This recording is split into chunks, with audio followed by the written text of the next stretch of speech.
Assalamualaikum warahmatullahi wabarakatuh. Selamat sore warga Nusa Tenggara Barat yang kami hormati. Kami mewakili gugus tugas percepatan penanganan COVID-19 Provinsi Nusa Tenggara Barat akan menyampaikan informasi dan update kasus pada hari ini, Minggu 12 Juli tahun 2020. Seperti biasa, acara kita buka dengan segmen informasi.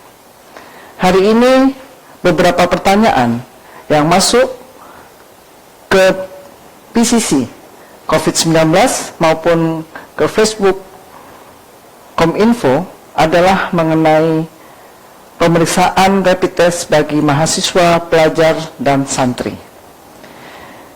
Bapak Ibu sekalian, sesuai dengan surat edaran gubernur yang meminta kepada seluruh kepala daerah, kabupaten, dan kota untuk membebaskan mahasiswa, pelajar, dan santri untuk pemeriksaan rapid test yang dibutuhkan oleh mereka saat mereka harus kembali ke kampusnya masing-masing di luar Nusa Tenggara Barat. Karena itu, bagi para mahasiswa, pelajar, dan santri, datangilah dinas kesehatan setempat. Karena biasanya pelayanan untuk mahasiswa, santri, dan pelajar dipusatkan di dinas kesehatan setempat. Adapun syarat yang diperlukan untuk Bapak Ibu, untuk putra-putri Bapak Ibu mendapatkan pemeriksaan rapid test adalah: satu, dengan membawa surat panggilan dari kampus atau sekolah atau pondok pesantrennya. Kenapa surat panggilan ini diperlukan? Karena sesuai dengan edaran gubernur tentang masa pendidikan tahun ajaran baru, proses tatap muka masih belum dibolehkan. Sehingga kalau ada yang mau menyelenggarakan proses tatap muka, maka sekolah tersebut mestinya membuat pengumuman resmi yang ditujukan kepada siswa atau mahasiswanya. Dengan dasar itulah kami tahu bahwa mahasiswa atau pelajar ini adalah seorang pelajar atau mahasiswa yang berasal dari sekolah atau kampus yang tertera pada surat panggilan tersebut.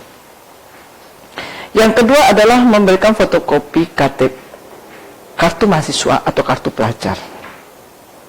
Dua hal ini yang perlu disampaikan kepada kami untuk kemudian putra-putri Bapak Ibu mendapatkan pemeriksaan rapid test. Di kabupaten kota di Pulau Sumbawa semua sudah mengeluarkan SK, baik SK Bupati maupun SK Wali Kota, yang menyatakan juga dibebaskan. Demikian juga dengan di Pulau Lombok. Kota Mataram membebaskan untuk pemeriksaan mandiri, jadi tidak hanya pelajar dan mahasiswa, tetapi juga pemeriksaan mandiri. Lombok Barat juga menyelenggarakan di Dinas Kesehatan Lombok Barat. Demikian juga dengan Lombok Tengah, Lombok Timur maupun Lombok Utara. Jadi semua kabupaten kota menyelenggarakan pemeriksaan ini. Tetapi syaratnya sama, panggilan dari kampus atau sekolah dan kartu mahasiswa atau kartu pelajar. Untuk di provinsi biasanya kami menyelenggarakan di Balai Laboratorium Kesehatan yang beralamat di Jalan Suara Mardika 32 di sebelah kantor BPOM. Di sana biasanya kita layani para mahasiswa, santri maupun pelajar yang akan pulang ke kampusnya masing-masing untuk menjalani pemeriksaan rapid test. Bapak Ibu yang harus diingat bahwa pemeriksaan rapid test adalah pemeriksaan saringan. Kalau putra-putri Bapak Ibu ditemukan reaktif dengan pemeriksaan rapid test, maka kita akan lanjutkan dengan pemeriksaan swab atau PCR. Jadi, bila mereka reaktif, mereka tidak diizinkan melanjutkan perjalanan dulu. Ditunda dulu perjalanannya, kemudian mereka melanjutkan pemeriksaan swab dan PCR untuk melihat apakah mereka positif terkena COVID atau tidak. Jadi itulah rangkaian pemeriksaan rapid test bagi mahasiswa, pelajar maupun santri yang akan masuk tahun ajaran baru di kampus dan sekolah serta pondok pesantrennya masing-masing. Semoga informasi ini dapat bermanfaat bagi Bapak Ibu yang mempunyai putra-putri yang bersekolah di luar NTB, yang memang membutuhkan persyaratan pemeriksaan rapid test untuk melakukan perjalanan ke kampusnya masing-masing. Berikutnya kami sampaikan tentang update kasus COVID-19 hari ini. Hari ini dari 4 laboratorium PCR yang ada, yaitu Laboratorium Rumah Sakit Provinsi, Rumah Sakit Kota Mataram, Sains Teknopark, dan dari Laboratorium Rumah Sakit Selong dan UNRAM, telah dilakukan pemeriksaan sejumlah 226 sampel. Dari 226 tersebut, 186 negatif,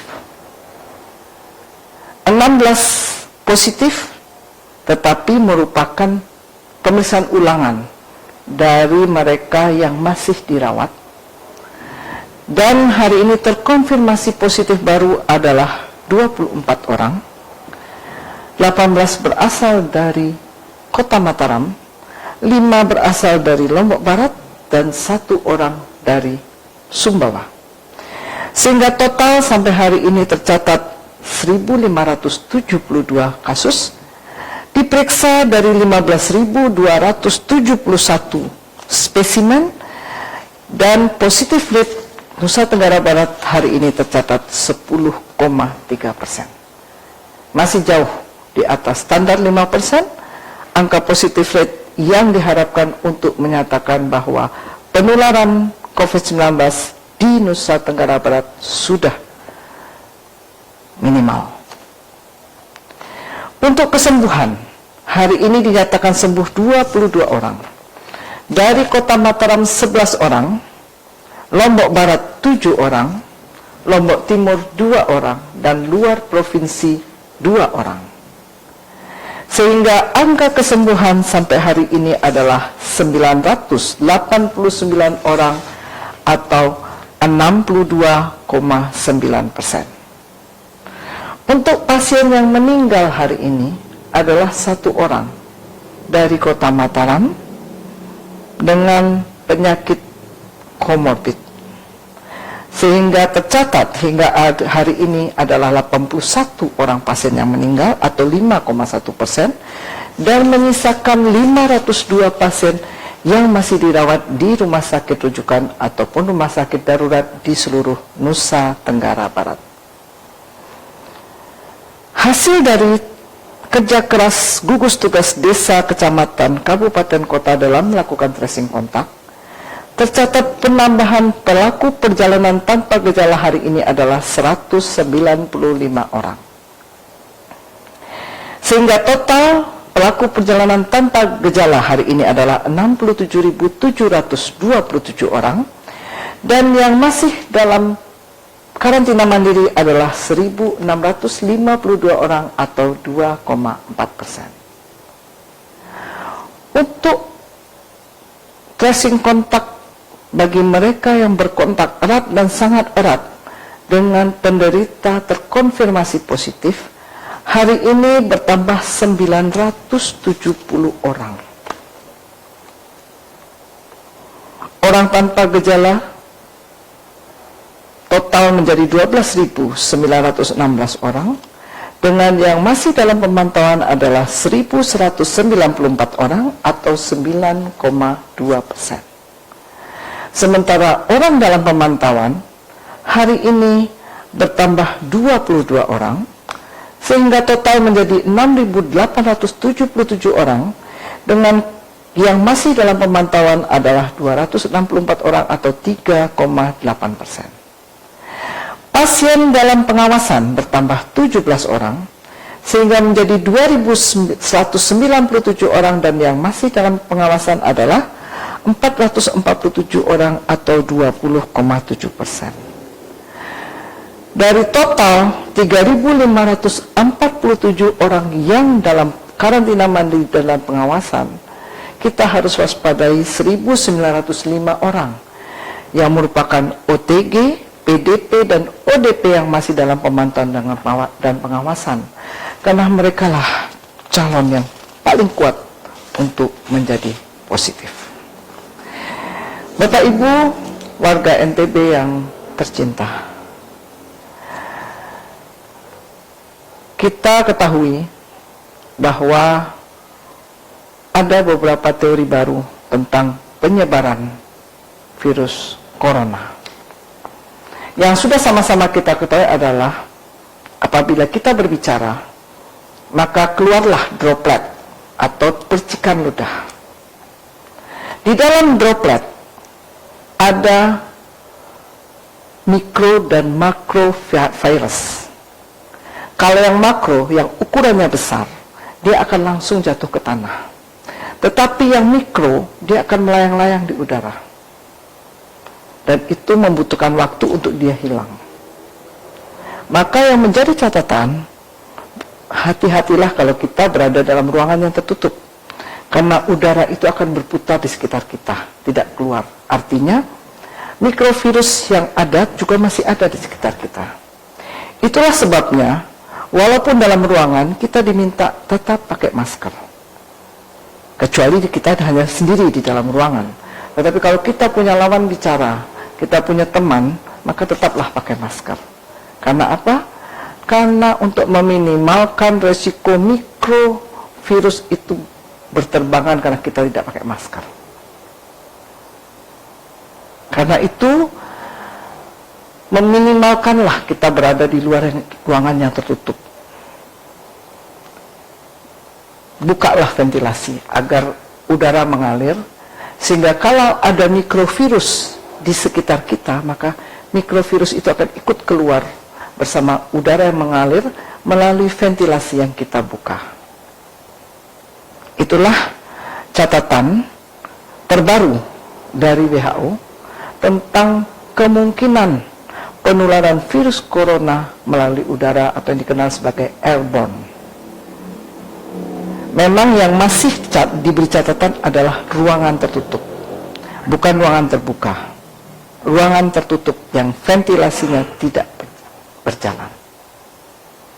Karena itu Bapak Ibu, mungkin sekarang lebih baik kita panas, karena AC tidak maksimal. Mungkin pasang AC kemudian buka ventilasi kan panas. Tetapi itu lebih baik bagi kesehatan kita.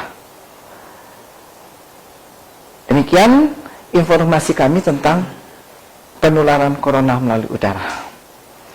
Untuk itu, mari kita tetap patuhi protokol kesehatan. Terutama protokol kesehatan pribadi yang akan melindungi diri kita sendiri. Pakai masker, seperti yang sudah kami sampaikan tadi. Kami ingatkan kembali, masker kain untuk yang usia produktif, face shield untuk usia 0 sampai 2 tahun, masker medis untuk mereka yang bekerja di bidang medis, atau mereka yang punya penyakit komorbid dan berusia di atas 50 tahun, dan mereka yang sudah berusia di atas 60 tahun. Itulah supaya perlindungan dari masker bisa maksimal. Jaga jarak, jauhi kerumunan dan keramaian, cuci tangan pakai sabun di bawah air mengalir 20 hingga 40 detik. Jangan lupa selalu bawa hand sanitizer saat berpergian, sehingga kapanpun kita selesai melakukan kegiatan, kita bisa langsung mencuci tangan kita dengan hand sanitizer. Tingkatkan imunitas tubuh dengan makan makanan yang bergizi dan gizi yang seimbang, istirahat yang cukup, olahraga 30 menit sehari, dan kelola stres agar imunitas tidak turun. Jagalah keluarga, anak-anak, dan orang tua kita yang termasuk dalam kelompok rentan. Mereka yang punya penyakit komorbid, hipertensi, ginjal, jantung, asma, tuberkulosis, diabetes mellitus, dan penyakit kanker, serta mereka dalam golongan usia rentan, bayi dan balita, ibu hamil, serta lansia.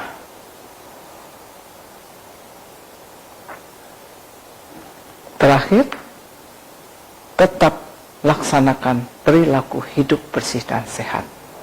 10 komponen perilaku hidup bersih dan sehat akan menunjang kesehatan kita, meningkatkan imunitas kita, dan menurunkan risiko tertular dari COVID-19. Bapak Ibu mungkin melihat bahwa hari ini saya tidak menurunkan masker saya ke dagu, tapi saya lepas. Karena kita ingin menghindari paparan dari cemaran yang ada di dagu kita kalau masker kita turunkan ke dagu. Jadi saat saya berbicara, masker saya buka, kemudian nanti saat saya selesai berbicara, masker akan saya kenakan kembali. Sehingga masker tersebut tetap bersih dari kemungkinan cemaran yang ada di tubuh kita. Stay safe, stay healthy. Salam sehat Indonesia. Wabillahi taufik wa hidayah. Wassalamualaikum warahmatullahi wabarakatuh.